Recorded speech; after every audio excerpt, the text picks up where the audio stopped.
Oh yes, I am the RA on duty over in McKee Hall. Earlier tonight, I had an incident occur with a non-resident guest. He was caught with alcohol in the building, and then he was told to leave the building. Um, and he wasn't allowed back in, but he ended up coming back in later tonight anyway, and then he left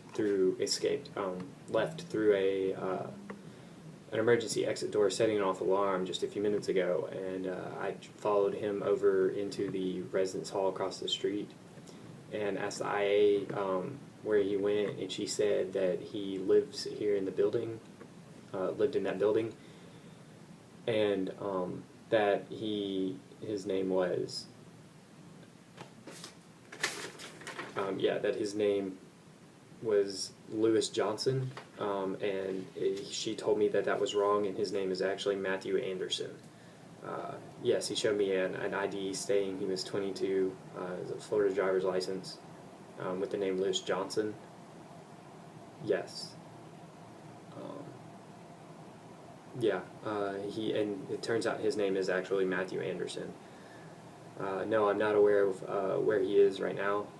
I assume he's still across the street in the building over there. Okay.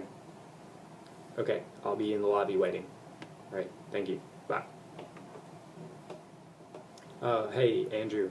I just had an incident occur. A resident or a guest exited through a emergency door, setting off the alarm. It turns out I had an incident with him earlier tonight. He had some alcohol in the building, and I just found out that he gave me a false ID with the name Lewis Johnson, and it turns out he's an actual resident here at the school, and his real name is Matthew Anderson. Yes, I have alerted the police. They are on their way. Okay. Yeah, I'll be here. I'll be in the lobby waiting for them, and then when they get here, we're going to head over to Sessoms and check out the situation. Okay, you're going to meet us in Sessoms? Okay, sounds good. I'll see you then. Hey, what's up, man? Hi, David. Thanks for coming. Yeah. We got this guy, gave me a false ID. Okay. He's up on room 222. You already called the cops already? Yeah, cops have showed up. They've already headed upstairs. They told me to wait here. Alright. So if you want to head on up there, Yeah. you take care of them, see what they're going on. What was the room number? 222. Okay. Alright, I'm gonna go up there, take care of that, see what they need me to do. Okay. While I'm doing that though, I want you to go ahead and go back, start working on the jams. Okay. When all this stuff gets situated, I'll come back to where you're at, and we'll talk about this more, just go over some things. Okay. Alright, man. Thanks. I'll talk to you.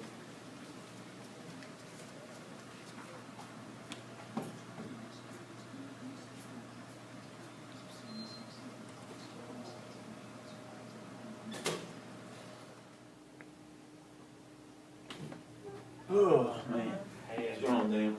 how'd it go? No, it was alright. Everything got taken care of. Oh, that's good. That's good.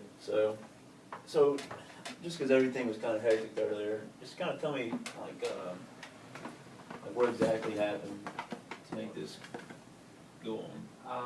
Earlier today I was sitting in my room, got a phone call from the IA. Some residents were complaining about some noise up on the second floor, and so I went up there to check it out, and a bunch of the residents were in the hallway, just being rowdy, kicking the ball around, and when they saw me come, a bunch of them ran down the stairs or just went into their rooms, and the one guy that got stuck in the hallway had a bottle of vodka in his hand.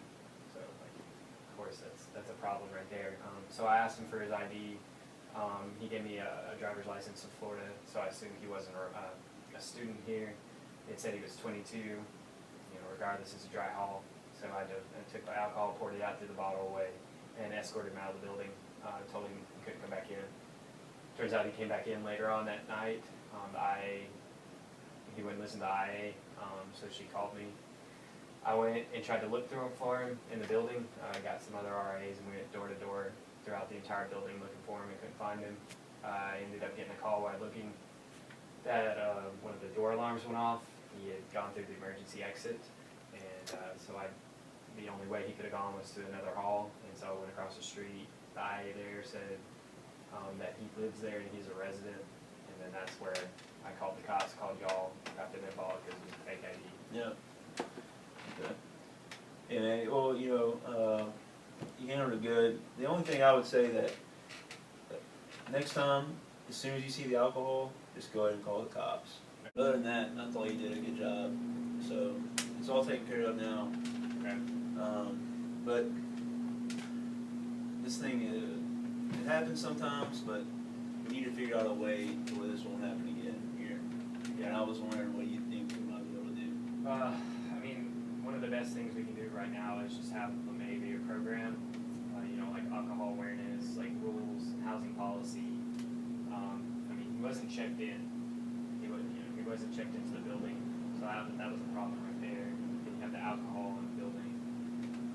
They were also kicking the ball around in the hallway, sports in the hallway. Just having a program where they, you know, reiterate the rules, housing policies, consequences that can occur from that, for breaking those rules, essentially a referral would be to students. And then have a talk with the guys up on that floor, like a hall meeting, and explain to them, you know, why the guy got in trouble, and then that's, you know, what's going on. There's stuff going on there. He's got to get in trouble with the authorities. You know, he broke the law and stuff. So, right, it'll be a good plan. Right. Do you think there was anything that we could have done to where this would not have happened? I mean, not really. Other than, you know, catching it before, you know, catching him in the hall before, you know, it escalated this far. To make sure he was like checking in and stuff. But other than that, I mean, there really wasn't anything we could do. I feel. It's just one of those pop-up unexpected things. Residents are going to be rowdy. Yeah, I mean, It's going to happen. it's college, it's going to happen. But I think, you know, like you said, programming would definitely help. I feel like maybe if we had programmed a little bit more to begin with, it might have not happened at all. So, but, all right, man. All right, well, I'm going to finish the jams up, and then I'm going to head to bed. All right. All right. I'll see you. All right. Let me know if you need anything, all right? All right, thanks.